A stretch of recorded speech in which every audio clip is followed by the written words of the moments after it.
Good morning and welcome to another edition of Let It Be Known. I am your host, Stacy Brown. Peace and love, everybody, and happy Voters Day. I'm your co host, Neil Anderson, and today we're going to talk about it. We have 39 states, we have 53,000 elections that are happening today, and we want to know what's on the ballot. Stacy, how about cost of living, healthcare, immigration, education, voting rights, and most importantly, representation? So, we're going to talk about all of it, go all across the country today. So, I'm ready to get to it. Well, we do have a couple of guests this morning, but first, our producer has, let's see what our producer has for Mama, us. did you feel like he's the real deal? Oh, definitely. I can put my life online for him. You would put your life on the line? Yes, because he did put his life online for me. Incredible. He did it. Wait, how do you guys know each other? I worked with the New York Taxi Workers Alliance in the fight against the debt crisis. This is a crisis that started in the early 2000s when Mayor Bloomberg inflated the value of a medallion from $200,000 to $1 million to bridge a budget deficit. Mamadou and I went on a hunger strike. You guys both went on a hunger strike? 15 days. No food for 15 days. And then now you have to remember this. 9 of my fellow brothers committed suicide. I know. How much was your debt? 750,000. Whenever we go to City Hall, they were not listening. When the assemblymen joined, that's when the real fight started. We won almost exactly what it is that we demanded from the beginning. That's awesome. And it has thus far erased $450 million in debt. Wow. We were given avocado. It never tastes so sweet. Oh, Never, after ever. the strike was over. After the strike was November over, 3rd, 2021. that avocado, I will never forget. Really? Yeah. And when we ate that avocado, I remember Mamadou getting up and shouting, "I have my life back." I have my life back. Mama, did you feel like he's the real deal? Oh, definitely. I can put my life online for him. Wow. I don't know if everyone is aware when he talked about the cost of a medallion, you can't operate a taxi, certainly in New York, without a medallion. A lot of these guys get sponsors to, it's almost like slavery, Lauren, right? They get these sponsors, and Bloomberg upped the medallion cost to $1 million, and they got to pay it off. They're basically working for a very small wage at that point because most of their earnings is going to paying off that debt. Yeah, exactly. It's a situation where I think Mamdani has really sort of captured the heart of like the blue collar New Yorker. There was a video that came out, Ryan Grimm, who used to be at The Intercept and now is at something called Drop Site, I think. He put out a video this morning that showed Mamdani right after Trump had won, talking to voters out in the streets of New York. And the thing about Mamdani is a gigantic distance and drop off between the average everyday person and these political parties, because these political parties are run by corporate dollars. And so the disconnect is absolutely huge. And, anytime you see a foreign policy issue dominate a race, I don't care which foreign policy issue it may be, and have people talking about issues outside of the city that they don't have anything to do with trash collection or paving the roads, something's up. And there's just a lot of moneyed interest involved in New York, as everybody knows. The billionaires row exists in New York. That alone should be scary to a lot of people who are just average, everyday blue collar workers. But Mamdani has captured that by going to the clubs. He was at the club the other night, you saw. So The it's ball amazing. crawl, yeah. Yep. I think that Mandami, just looking at that video, it's reminiscent to when we were introduced to Obama, and him being an organizer, in rural America, in Illinois, rolling up his sleeves, talking to the people, just being real personable with the average person. And he's giving you those feels. And it's beginning to catch awareness across the country. New York knows about him, but I think nationally he is garnering attention, and he's one to watch. Yeah. And Lauren sent she shared a video with me this morning, and I thought it was extremely interesting. It starts off with Mandami asking common questions about elections. It started with him getting no responses, and it gradually went from there. This guy, Lauren, having said that, and which is what I commented back to you when you sent that video, why don't other politicians? Neil mentioned, we saw it with Obama. You see it with AOC. You see it with Jasmine Crockett. Even Bernie Sanders, you see it with. But most politicians don't do what Mandami has been doing. I just wonder if he's going to continue to do it when he's in office. I think he probably will. Well, the reason that most politicians don't do it is that there's a funding issue. If you are the regular, if you're the person representing the blue collar person, the middle class, you got to find funding. You don't have to find funding when you're representing corporations. The funding is right there. Mm-hmm. Or if you represent or if you want to talk incessantly about a special interest, which several New York members of the New York delegation do, and that special interest funds you, no problem. You've got to find funding. We saw with Cori Bush, where, Nina Turner, when she ran for Congress in Ohio, there was a concerted effort to stop anyone who talked too much about poverty and these types of blue collar issues. Why is that? And the Democratic Party needs to answer that question. I was at an Abigail Spanberger stop in Annandale, Virginia the other day on Sunday, and Congressman Don Beyer was there and got up and said, Democrats have lost the working class. Well, they've got to figure out why that is as quickly as possible. Yeah, you brought that up. In some of the elections that we will be watching today, of course, is New York. We have the race in Houston who's going to replace Rep. Sylvester Turner. Of course, we're looking at California and Prop 50, but you brought it up, so let's jump into it. Virginia and New Jersey, a lot of eyes are going to be on those two states. Talk to us about why. Well, there is, of course, the statewide elections in Virginia for governor, lieutenant governor, and attorney general. And we are due to see a flip of all of those seats from Republican to Democrat. We have a Republican governor in Virginia and a Republican lieutenant governor. That lieutenant governor is running for governor, Winsome Earl Sears, and she is expected to lose by a big margin, by a margin of like 5 to 10% possibly. Mm. And if that happens, it's very likely that the Virginia House of Delegates, all 100 seats of which are on the ballot today, will gain several seats, maybe even about 10 for the Democratic Party. Right now, the breakdown in Virginia, it's a 100-seat member House of Delegates.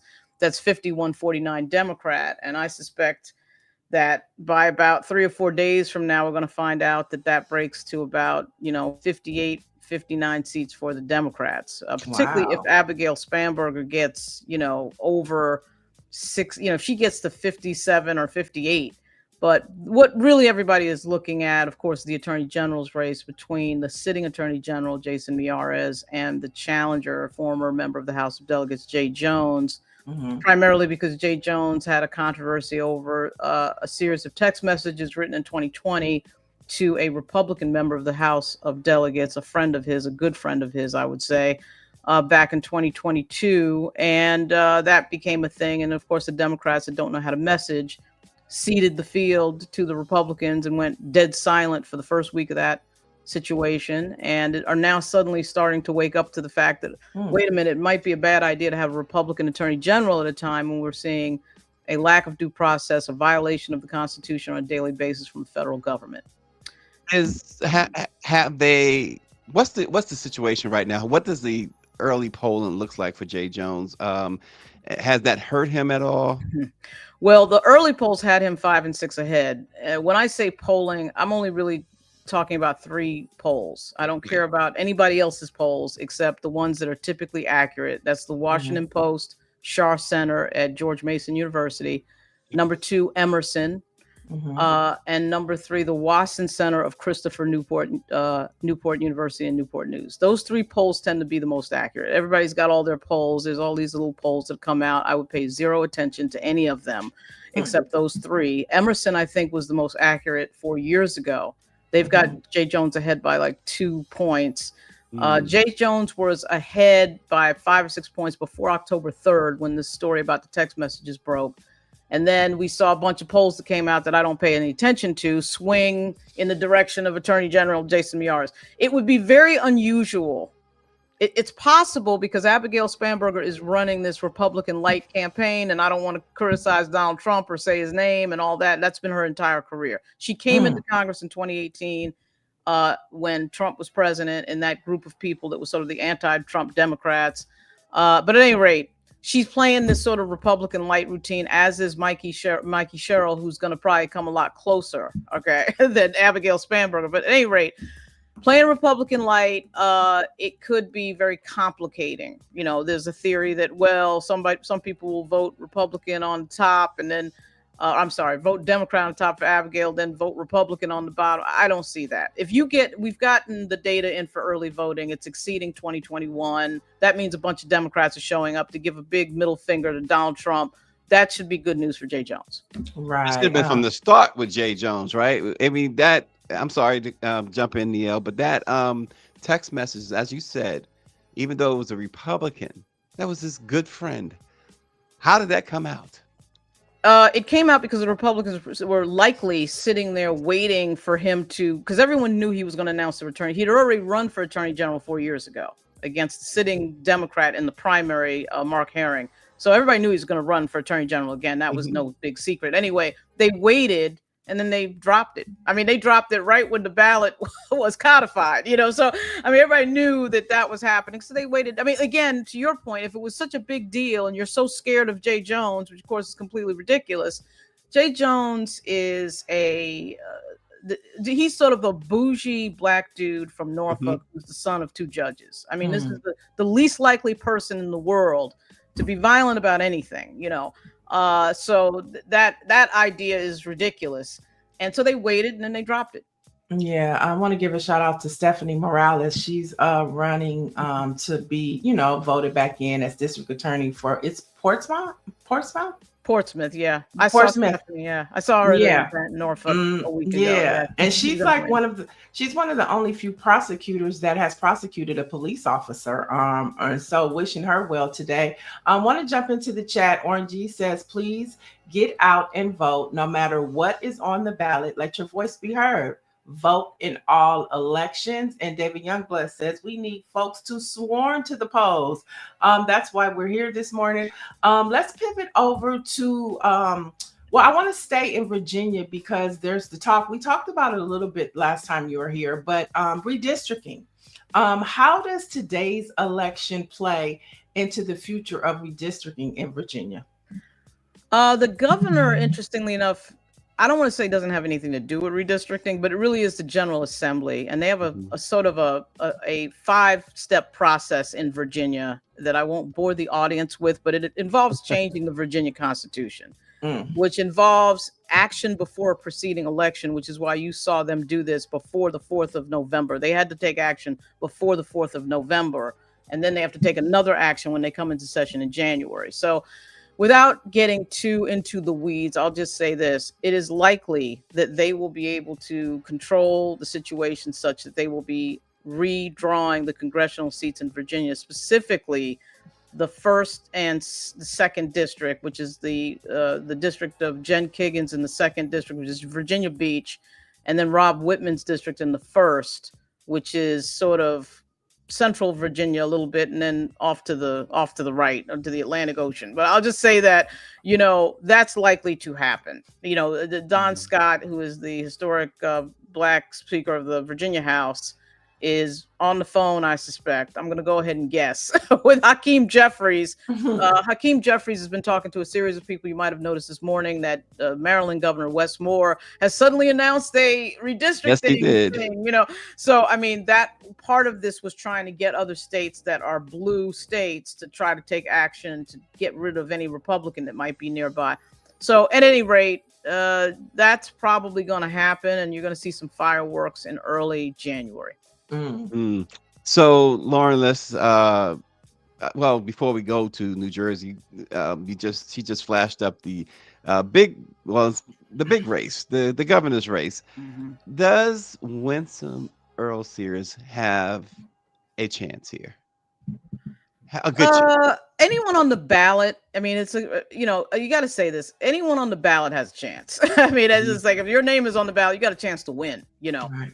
It would be very unusual and probably unprecedented. Although Congressman Byer did tell me in Annandale on Sunday that when he ran for lieutenant governor, he was Doug Wilder's lieutenant governor. Okay, which is always funny because when you see pictures of Doug Wilder at the inauguration, you see Don Byer, the congressman, standing right there. At any rate, he said all the polls were wrong about his race, had him 9 points behind.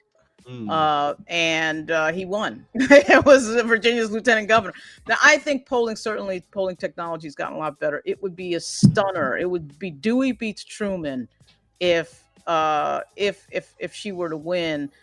It has been a weird race. It's one of these really boring, nobody really says anything. Everybody's trying to avoid saying anything on the Democratic side. So Abigail Spanberger spent the entire race not saying anything in any detail.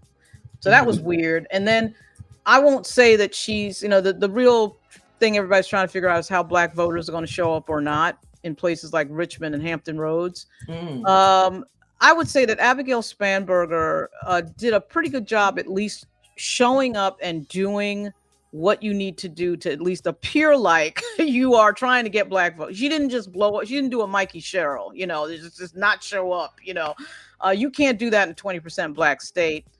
So Abigail did a good job at, showing up at Norfolk State with the right color fans and, being at Virginia State at the thing. And she does know how to line dance. I watched a line dance at a gala and she's really good. They should have had that. They should have put that video out. Actually, I have the video. I should put it out. So she is, let's face it. I mean, she is the whitest woman in the world running in a very diverse state at a very diverse time. But at the same time, if she wins, a win is a win. I thought it was, one of the most boring campaigns I've ever seen, but you should get the credit because you figured out how to win. She's very lucky in her competition in this moment because Winsome Sears ran an exotic and eccentric campaign. And I'm not just saying that as a black woman from Jamaica. It was an odd campaign. It was the oddest campaign I'd ever seen. Very much so. I wanted to know, you brought up Richmond, off the pocket question, but it might be important to Black America. I know Kathy Hughes at one time was pushing for a casino. Right. And she pushed for it for a couple years, had it on the ballot. Do you know where that stands? Is she still trying to get the casino open? I think it was called Casino One. Right. Not that I know of. They're not trying. That was actually Churchill Downs. That was the money behind that. And they needed a black partner to be able to market that, it's going to be a black casino. This is not to say that Roger Liggins and Kathy Hughes were not involved, but they were sort of minority partner positioned when really Churchill Downs was the big money. And the mayor at the time was LeVar Stoney, who I will say I'm not a fan of, as in my involvement in Virginia politics for the Lieutenant Governor, Justin Fairfax. He was a frankly pain in the ass. But anyway, LeVar Stoney ran for Lieutenant Governor and lost. That casino was one of his projects. It failed because the people didn't want it. But there's a bunch of casinos popping up all over Virginia. Bristol, Norfolk is about to have one. And so, but the Richmond one that Kathy Hughes was involved in failed at the ballot on a ballot initiative and is unlikely to come back, but you never know. Okay. So let's jump to New Jersey, Lauren. How's it shaping up there? I've paid almost no attention to New Jersey other than to sort of look over and see that Abigail Spanberger's friend from Congress, Mikey Sherrill, is running, and then look over and see that you have some black activists who have been unhappy. All right. They've written columns and caused, all sorts of commotion. No surprise. You guys might remember a few years back when the squad was at the Pinnacle, and the squad, of course, is made up of black and a Latina lady and 3 black members of Congress.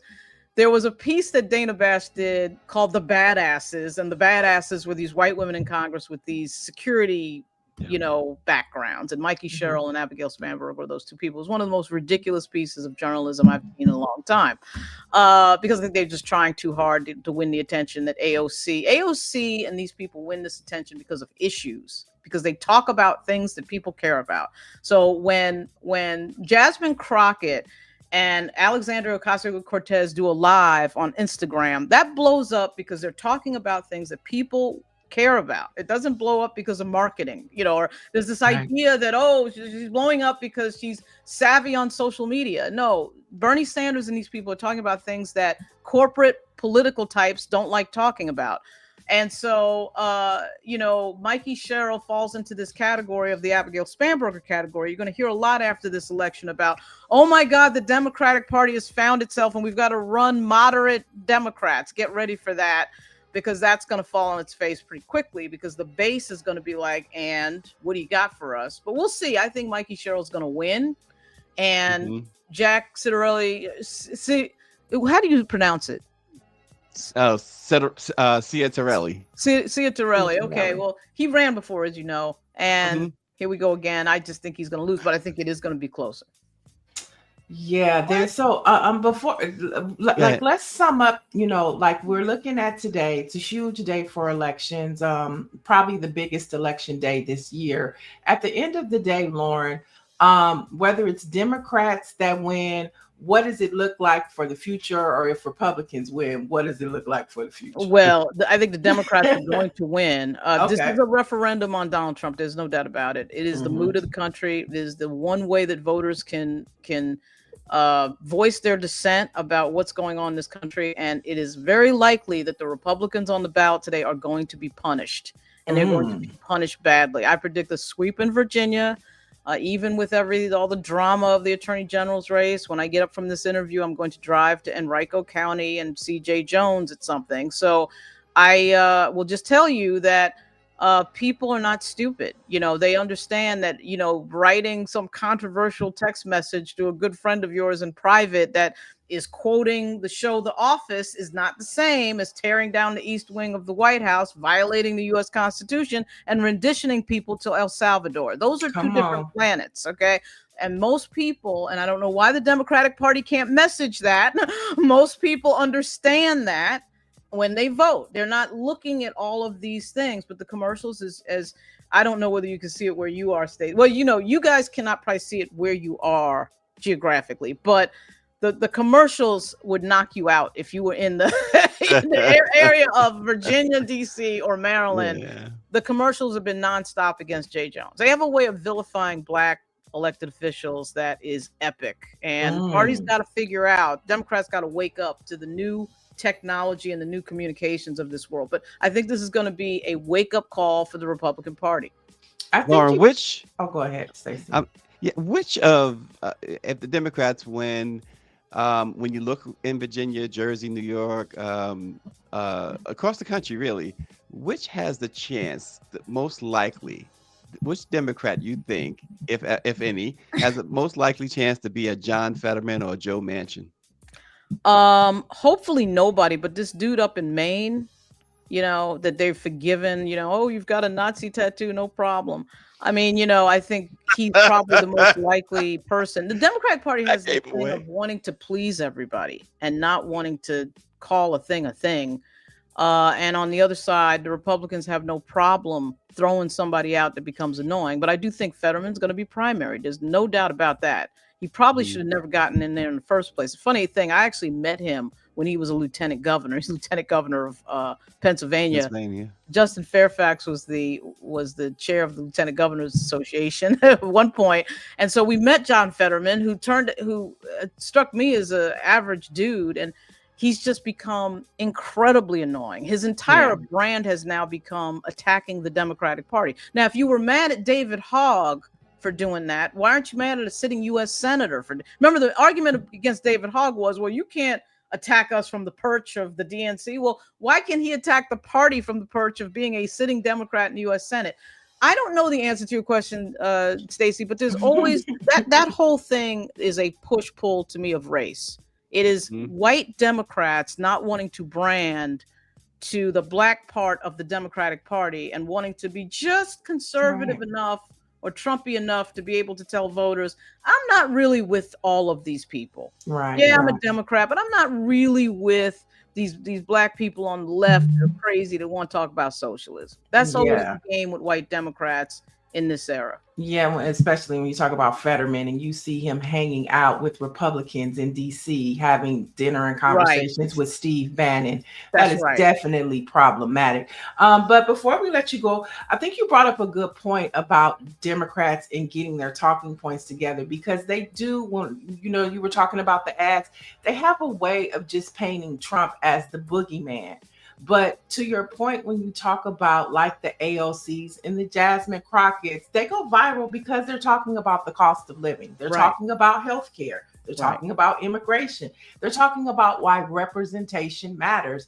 And like, I mean, I hope that the Democrats can figure that out sooner rather than later. Before we let you go, what other races are you going to be paying attention to today? Oh, I'm paying attention to a bunch of races that almost nobody else would be paying attention to, which is a bunch of House races in Virginia. There's a besides Virginia, I want you to outside of Virginia and New Jersey. What about Detroit? Are you looking at the mayor's race there? No, I mean I'm looking at Prop 50. I'm not looking at Detroit. I'm barely looking at New Jersey. The only other thing I would look at outside of Virginia is New York, because of course my father was from New York. I grew up in New York. I was born in the Bronx.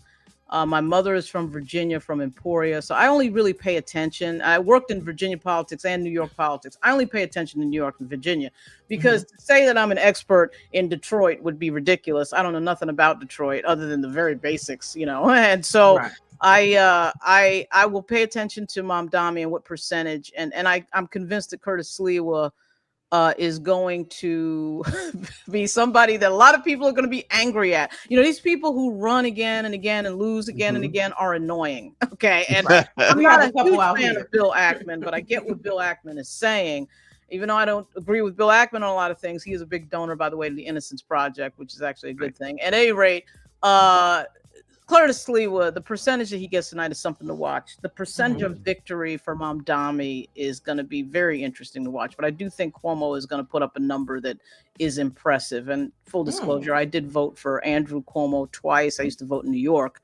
So when he ran for governor the first two times, I voted for him. And my mother used to work in state politics. We knew his father. So there's a lot of kinship there, even though I know people don't like his personality.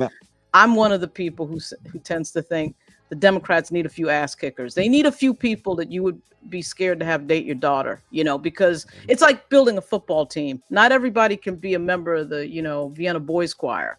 You know, we live in the age of Trump, and the age of Trump, you need a few people that are ruthless. And Andrew Cuomo is that guy, but progressives want the warm, fuzzy embrace of Mamdani. I get it, because as somebody who I'm part of a team that pays taxes on a large property in Brooklyn, New York, and I'm telling you that it is not easy at all. And my, grandmother bought it again when it was a single-family house. It's unthinkable now that you can buy a piece of property in New York. That should not be the case. Should not be the case.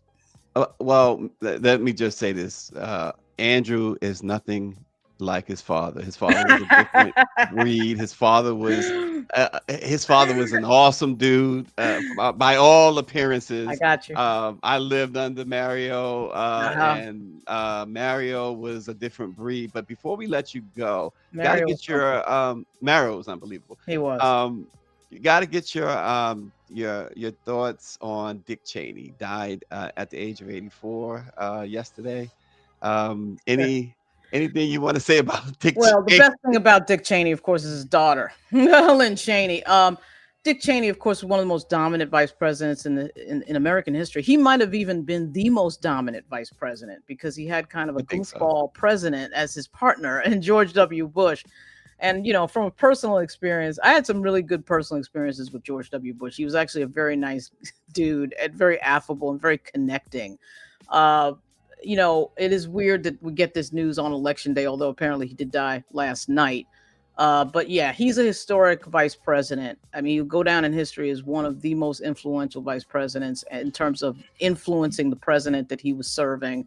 My favorite personal story goes back to when in my other life, I used to be a photographer for Associated Press. And you remember the famous story with Dick Cheney where he shot the friend on the hunting trip, shot the friend in the face, and he shows up in Washington and basically hides for like 2 or 3 days, and nobody can get a photo of him. And he walks into the Capitol, and I'm in some back hallway, and I run right into him and take a photo that ends up on the cover of the New York Daily News and all this, New York Daily News and the New York Times. It was crazy. And that kind of won me. I was a freelancer for AP, so you're not supposed to be able to get that as a freelancer. So all my colleagues at AP were angry, other than the editors. They were thrilled. But Dick Cheney just sort of looked at the camera and smiled. kept walking down the hall. He was obviously kind of this cold figure that we see in Russian spy novels, but certainly when that first biography comes out, we're going to learn, probably if we haven't already, about how powerful he was. He was huge character in terms of American politics, understanding how to control power. And, it was for good and for bad at times, as we know. Yeah. All right. Well, I mean, we got to have you back for post to see, what happened at the end of the day. So thank you for joining us this morning and updating us. Yeah, no problem. I'll be on Roland Martin tonight at I think 8:00. He's going to be on from 8 to midnight, but I will be in Richmond before that. And there's nothing more enjoyable, I don't care what anyone says in politics, than being at a losing party. This is going to be a winning party. But I've been at losing parties, and I don't care what anybody says. That's way more entertaining. It's great seeing you guys. I will throw the video out there, and I'll be talking to you soon. All right. All right, Lauren. Thanks as always. Right. Thank you. All right, so we were just on the East Coast. Now let's head to the West Coast with journalist and political strategist Jasmine Cannick. Why don't you come on into the conversation? Good morning. Good morning. Good morning. Welcome. Now I looked at your pronouns are try and me. Yes. That's hilarious. And you say you're politically. But don't do that petty. before coffee. Oh, do you have your coffee? All right. So, Jasmine, we were just on the East Coast talking about New Jersey, New York, what's happening in Virginia. Now, let's talk about what's happening with Prop 50. What's the word on the street? What are voters saying here on the West Coast? Okay, voters are still trying to figure out what it is and why we need it. That's not good. As a political strategist, I can tell you that not a lot of money was put into a ground campaign for Prop 50. And I think because most people didn't even know we had an independent redistricting commission, let alone know what redistricting is or the significance and importance of it, and how it plays into the national story of politics that's playing out right now, I think that the Democrats really should have invested that money. What I've seen in the last week is a lot of money being dumped into digital and a lot of money being dumped into radio and some television. But we had quite some time to do a campaign. And I can tell you, as someone who designs political mail, reads political mail, sometimes saves it, I judge political mail on what I think is good and what I think is bad. I got 5 pieces of no on Prop 50 and 0 pieces on yes on Prop 50. And I think for me, even in 2025, when you know your high propensity voters, the voters that you know are going to turn out every single election tend to skew older, they still want that piece of mail. And I just thought, this is pretty risky. Just basically dumping most of your money in digital, and I think hoping on vibes and goodwill, just say it's against Trump and folks will show up. Look, Californians have a hard time showing up for regularly scheduled elections, let alone a special election. So it'll be interesting.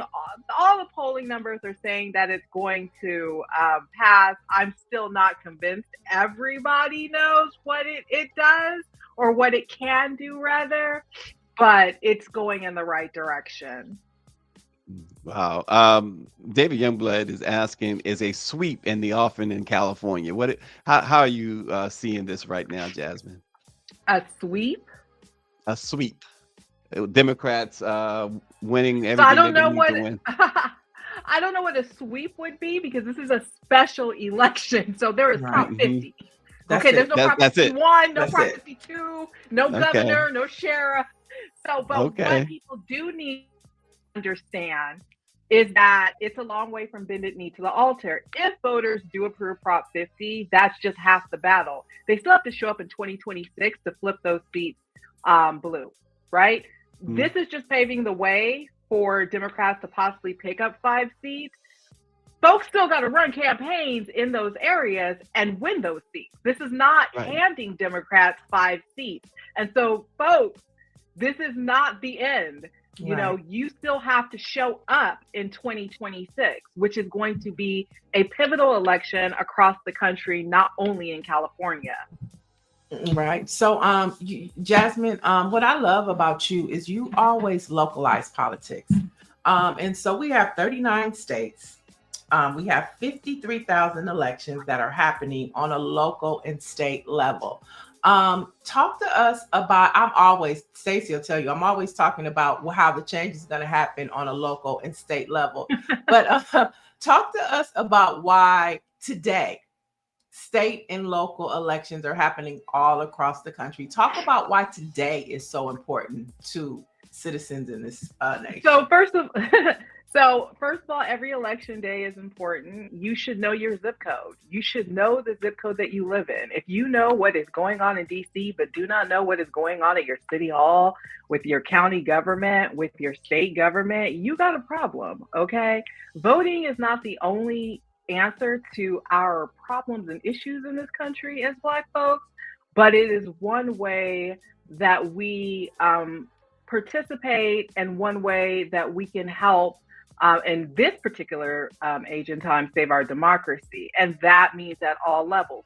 Right now, what you have is, look, I'm a delegate in the Democratic Party, so I'm not going to speak to you bipartisanly. I'm not going to speak to you on behalf of Republicans because I could care less. But I will say that you have a lot of MAGA Republicans who understand their assignment, and their assignment is to infiltrate the water board, infiltrate the school board, infiltrate the college board, take up those council seats, get into the mayor's office, get into the legislature. And so folks need to understand that, yes, a lot of those offices, all of those offices are nonpartisan, but they're partisan, And so when you find yourself with a new majority of MAGA Republicans on your school board, that's how you all of a sudden have these crazy policies about trans students and banning books and, things like that. Or on the water board, all of a sudden they want to strip out, the process to clean your water because they think it's irrelevant and it's a hoax, So you've got to pay attention to what's going on locally. And as I love to tell people or remind folks, whatever happens in your zip code, whatever happens at your city hall or your county government, it's going to affect you way sooner. When they raise my LADWP bill down at City Hall, trust me, I feel that a lot sooner than anything coming out of Washington, D.C. Now, what's coming out of Washington is going to affect me, but you raising my property taxes, you raising my water bill, my light bill, my trash bill, that affects me immediately. Now I want to quickly go back to Prop 50 and the, like you said, the lack of groundwork. How are folks getting this information? What is the best way that this information has gone out? Because it's concerning. I see it in the chat that when you said that there's been no real ground game. Look, it's hard for me a little bit because I'm such an informed voter, right? I'm one of those people that pay attention. And so I have to step outside of Jasmine into the mindset of someone who is just la-di-da-di-da through life and politics. And I don't know how you do that right now. But I guess, the fact that everyone has a phone in their hands, I'm not saying that doing the digital campaign was a bad idea. All I'm saying is that I think it started a little too late.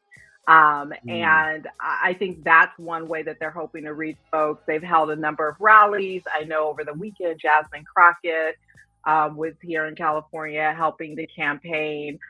Folks tend to look to people like myself and other folks that they trust to tell them how to vote. I try to tell you how to vote, but also break it down for you so you at least know what you're voting on, because I don't want people to vote and not knowing exactly what they're doing. So I wish it would have been more. I'm not terribly concerned because it's California. Right. And if just a sliver of us show up, we will outnumber the no's. There were, I've done a lot of media over the past week around Prop 50, a lot of Black media in particular. And, a lot of there's some Black folks calling in and screaming that this doesn't help Black people. This just gets more, people who are non-Black in the office. Well, first of all, let's be clear, there are no all-Black districts in California. Okay, they priced us out of the state, priced us out of our neighborhoods. That really doesn't exist anymore. So anywhere a Black candidate runs, they're going to need the votes of folks other than Black folks. Okay.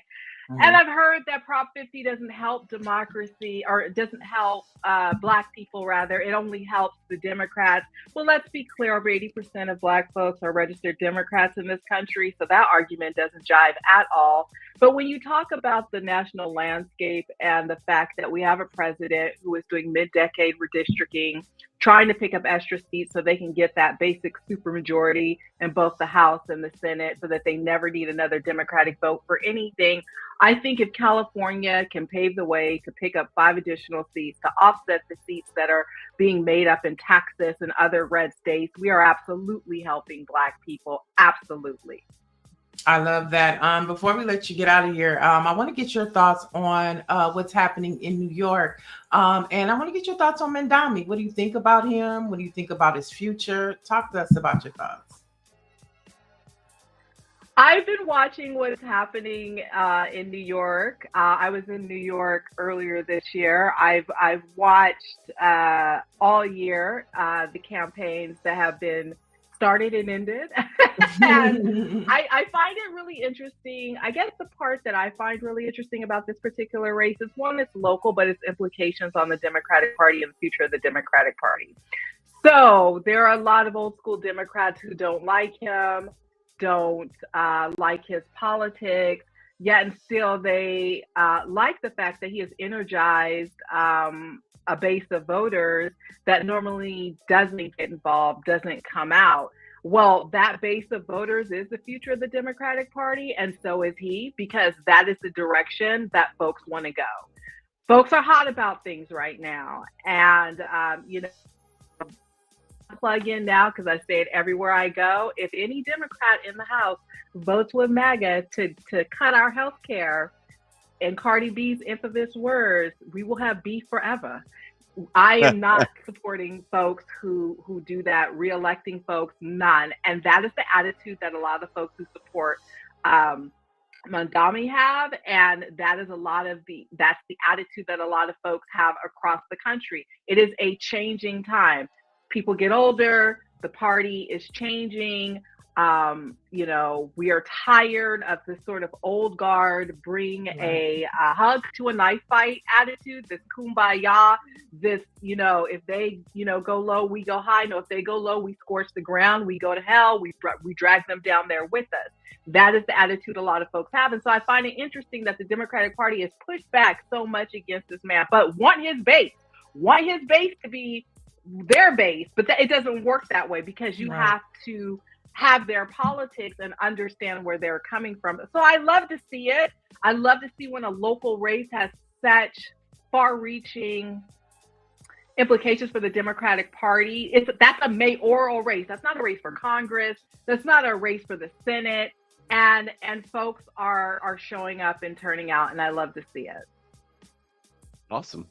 Well, Jasmine, thank you so much. This has been helpful, a whole lot helpful.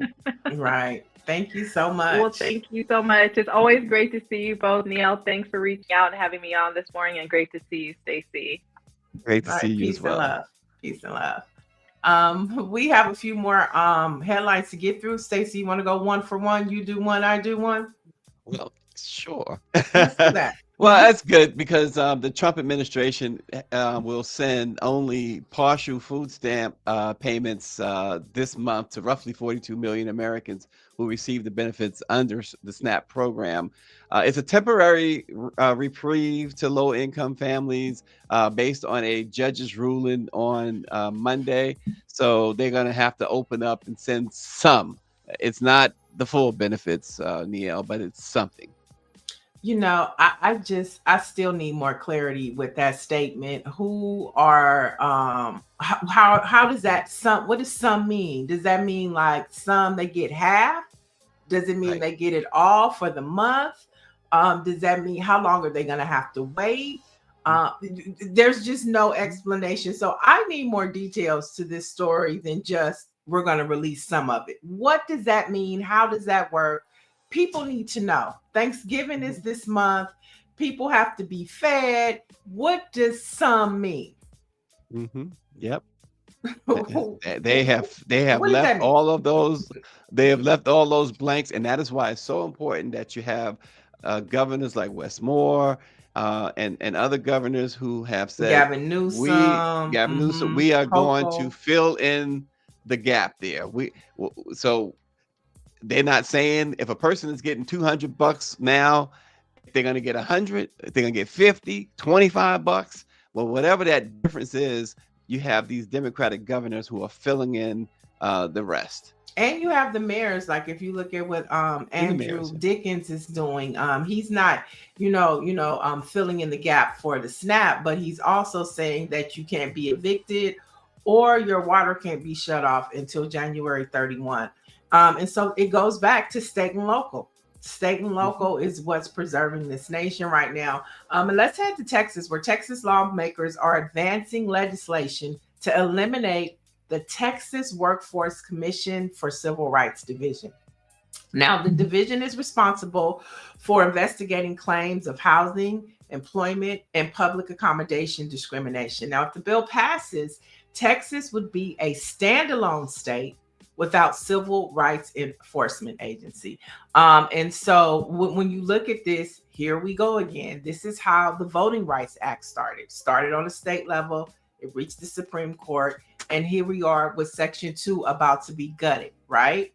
And so now, here we go again. Now we're with civil rights, because we know at first it was Civil Rights Act of 1964, then the Voting Rights Act of 1965. So they're coming after our civil rights and our voting rights, and they keep going. And so when we look at elections that are happening today, it's so important that we pay attention to who we're putting in as our state legislators. And Oren G does make a great point. He says, don't forget about the majority of Black people and Black voters that live in the South. All he's hearing is about New York and Virginia. They have elections down South too, and it is true. You got some races throughout the South that folks are paying attention to. We haven't highlighted them, perhaps because of the volatile nature of the Virginia race and the New York race, mayoral race, particularly the mayoral race in New York, and it kind of gives you the microcosm of what, and Jasmine was talking about it, the Democratic Party, this need to pivot into something else. Perhaps that's just one reason, Oren G. It shouldn't be an excuse. We have to keep our eyes on all of that, because we do have folks interested in the South too, like yourself. Right. Well, we know in Texas that today on the ballot, Rep. Sylvester Turner's seat, which was formerly held by the late Sheila Jackson Lee, who was a real big advocate for reparations with our HR 40. That seat is on the ballot today. And we know that we had Isaiah, who's the youngest millennial running for that seat. And then we had Yolanda Jones, who was one of the legislators that left Texas when they were doing their redistricting. So that is a key seat that people are paying attention to.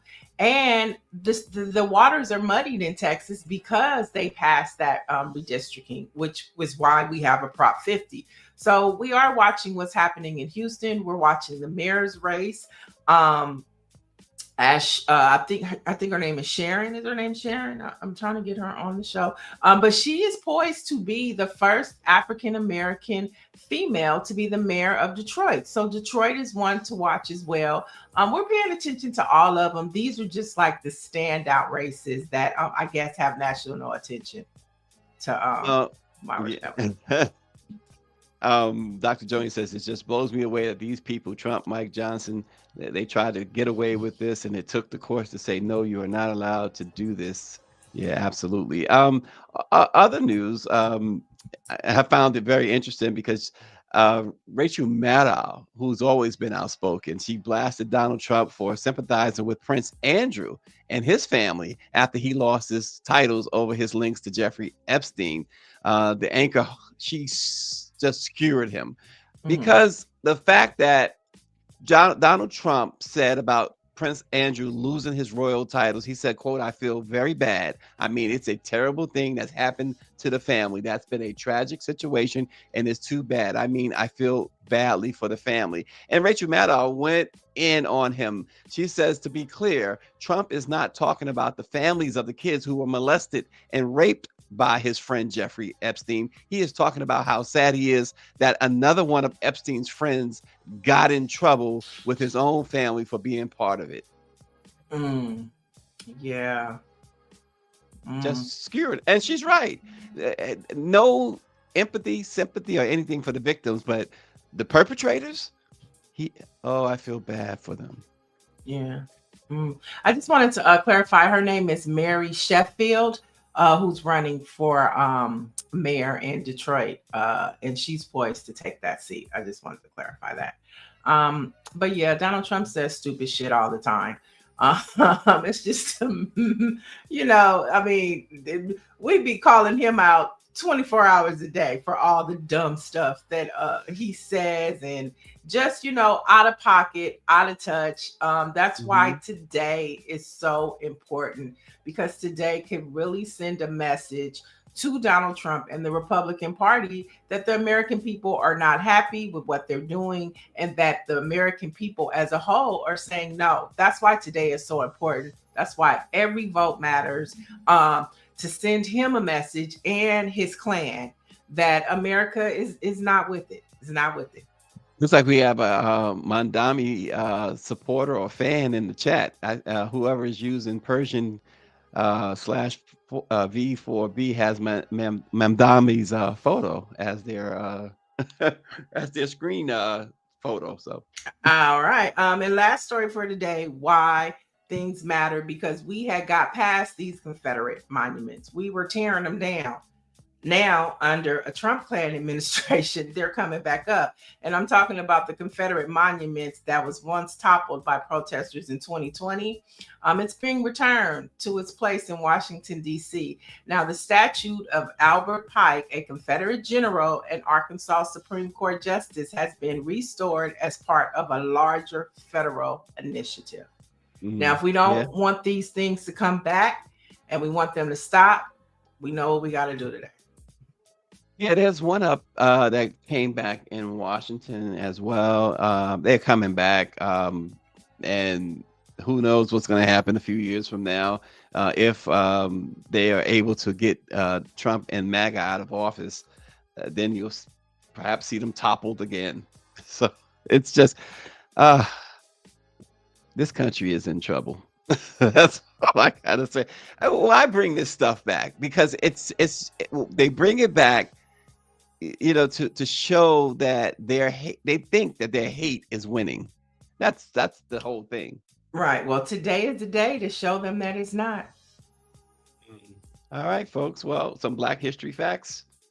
On this date in 1872, 3 Black people were elected to major offices in Louisiana elections.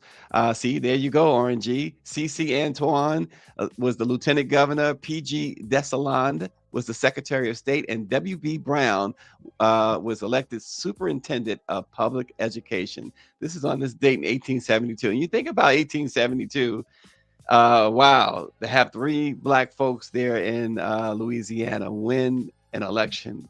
Wow, you talk about a minor miracle right there. Right. And we're talking about state and local elections. How that's beautiful. We're talking about state and local elections, and here we have in 1872, Black people were still moving forward and in politics. I think that is a great way to end. And then let's jump to 2008, where on this day, Barack Obama was elected president of the United States of America. And so from 1872 to 2008, we still continue to rise. So let's get out there. Let's get out the vote today. 39 states, 53,000 elections. Everything is on the ballot. So let's make our voices heard today, Stacey. Yeah. Oh, and real quick, as a side note, folks, as before we close out, many who watch this program might remember Dr. Ebony Hilton, who would sometimes come on during the COVID, a lot of times come on during COVID to give us some good direction or whatever. Well, Dr. Hilton just had twin girls. So congratulations to Dr. Ebony Hilton. And they are beautiful. She showed me a picture of them. Absolutely gorgeous, from the University of Virginia Medical Center. She is 2 twin girls and just absolutely adorable. I hope she got her ballot in. I hope she was able to absent vote before. Let me tell you something. Dr. Hilton, we had Jasmine Cannick on this now. She's as much as a forceful advocate and activist as our esteemed guest. So yeah, I'm pretty sure she did what she had to do, is what I'm saying. But our Black-owned newspaper of the day is Insight News. It started in 1974 as a color cover magazine based in and serving Minneapolis's African-American North Side. Today, Insight News is widely considered the community journal for news, business, and the arts, and it serves St. Paul, Minneapolis, African-American community. All right, you guys, and for the latest in Black news and all things election, you definitely want to check out blackpressusa.com. And if you have any problems at the polls or going to vote, the number you should call is 866-R-VOTE. That's 866-R-VOTE. If you have any problems voting today, we'll be back tomorrow with the post show of what happens today, y'all. And we will see you tomorrow, folks. Thanks for joining us.